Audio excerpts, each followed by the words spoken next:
Labour's pension shame. Hello, I'm the Grumpy Gammon, and these are some of my motley musings.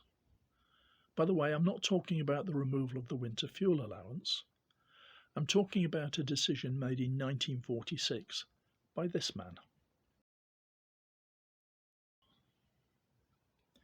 He is Clement Atlee and was the Labour Prime Minister from 1945 to 1951. The policy has remained in effect ever since, and today affects over 500,000 British pensioners, mainly in Canada, Australia and South Africa. To put that number into perspective, it's the equivalent of the population of Sheffield, or Bradford, or Manchester, or Liverpool. That decision, made in 1946 by a Labour government, was to not increase the state pension of overseas pensioners.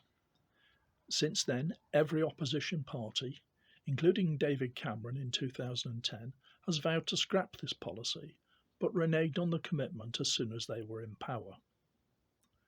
What makes Atlee's original sin egregious is that British citizens who choose to retire to Commonwealth countries, including Australia, Canada, South Africa, New Zealand, India, as well as British overseas territories such as the Falkland Islands and some other countries, have their state pensions frozen at the rate applicable from the date they leave Britain or, having done so, reach pensionable age, while those who retire to the USA or Europe receive full indexation every year.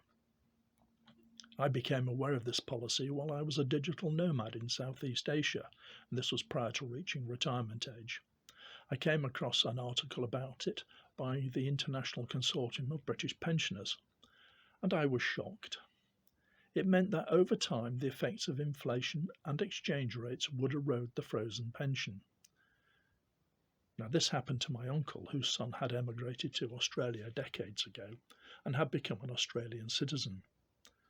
Having joined his son in Australia, my uncle soon discovered that the value of his British state pension was dwindling to the point where he was forced to leave his son and return to the UK.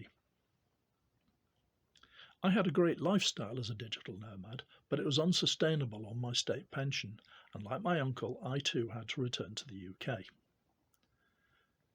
Atlee's decision not to increase the pension paid to overseas pensioners and the conscious decision of successive governments to follow suit is a political decision. Tony Blair's Labour government was taken to the European Court of Human Rights over this issue by a British pensioner living in South Africa on a frozen pension. But by a majority vote of 11-6, the ECHR ruled it was a political decision and so could not interfere.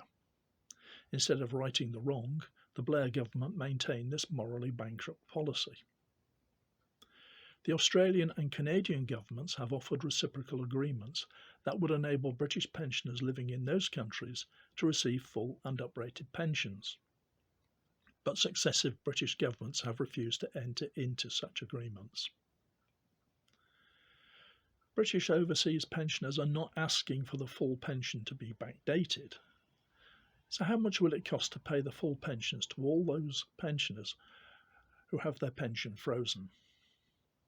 On the 13th of February this year, the then Pensions Minister, Paul Maynard, said, according to the latest estimate based on data from 2022, uprating the state pension where we do not currently do so would cost about £900 million a year if all state pensions in payment were paid at current levels. The International Consortium of British Pensioners disputed this figure, arguing that it was much lower. But let's stay with the government's estimate, or should I say guess, and put that into perspective. £900 million is what the government spends in just 180 days on hotel accommodation for illegal immigrants. Elizabeth Kendall is the Secretary of State for Work and Pensions. She can end this morally bankrupt policy. Will she do it, or will this Labour government commit Clement Atlee's sin as previous Labour governments have done?